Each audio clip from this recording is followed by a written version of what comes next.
ایک بہت مشہور ڈاکٹر تھا، میں نے واقعہ کتاب میں پڑھا. مثال کے طور پہ اس کا نام ڈاکٹر احمد تھا. ساری زندگی اس نے بڑے آپریشن کیے، اس کا بڑا نام تھا. اب حکومت نے اعلان کیا کہ اس کو گولڈ میڈل دینا ہے، لائف ٹائم اچیومنٹ ایوارڈ. پوری زندگی اتنا کام کیا، اس ڈاکٹر کو ملک کے دارالحکومت میں بلایا جائے گا اور ایک بڑی تقریب ہوگی اور اس کو گولڈ میڈل دیا جائے گا. ڈاکٹر بڑا خوش کہ اتنا بڑا ایوارڈ ملنے والا ہے.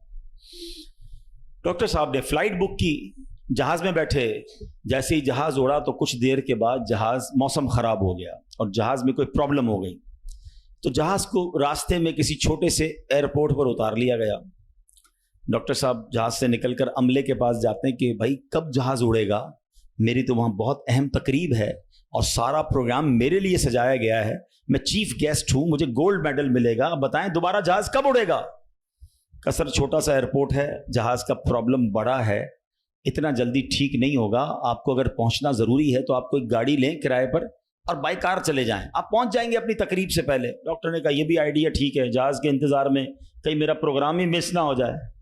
ڈاکٹر صاحب نے گاڑی بک کی، رینٹ کار لی. جیسے ہی راستے میں گئے تو زبردست بارش، آندھی طوفان. اس اندھیرے میں، اس آندھی طوفان میں ڈاکٹر صاحب راستہ بھول گئے اور کسی مین ہائی وے سے نکل کر گاؤں کے روڈ پہ چڑھ گئے.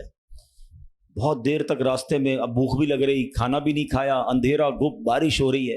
اچانک ایک چھوٹا سا گاؤں میں گھر نظر آیا جس میں ایک بلب جل رہا تھا. ڈاکٹر صاحب نے کہا اب تو حالت ایسی ہو گئی، دروازہ کھٹکھٹایا. ایک بوڑھی عورت نے دروازہ کھولا.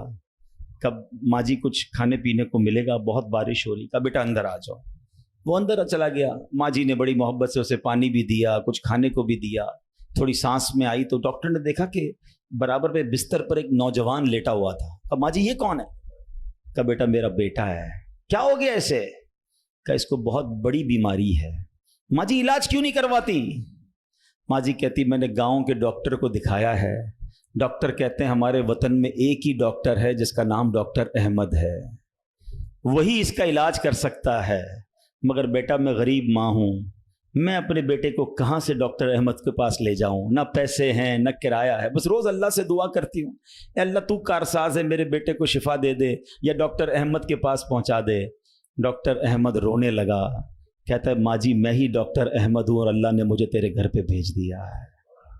جہاز کا خراب ہونا، چھوٹے ایئرپورٹ پر اترنا، رینٹ کار لینا، راستہ بھول جانا، کسی اور گھر پہ نہ رکنا، اسی جھونپڑی کے کنارے پر رکنا اور اس گھر میں جانا اور اس مریض کا علاج کرنا.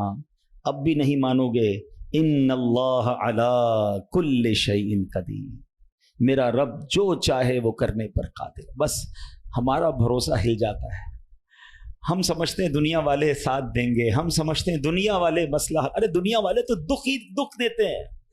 اپنا پرابلم بتاؤ تو ہنستے ہیں. ہم سے کہتے فکر نہ کرو، دوسروں کو بتاتے ہیں دیکھو اس کا یہ مسئلہ ہے، یہ فلاں کام کے لیے آیا تھا، اتنی بڑی بڑی باتیں کرتا ہے، اس کا یہ مسئلہ ہے. ہمارے مسئلے کو انجوائے کرتی ہے دنیا، کون ساتھ دیتا ہے آج؟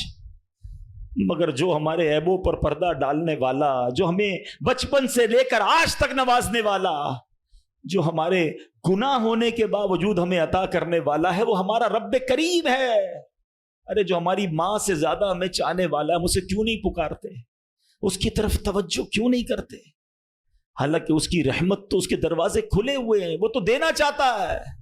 مگر کاش جو توجہ ریکوائرڈ ہے، جو دل سے دعا مانگنا ہے، وہ اللہ مجھے اور آپ کو نصیب فرما دے.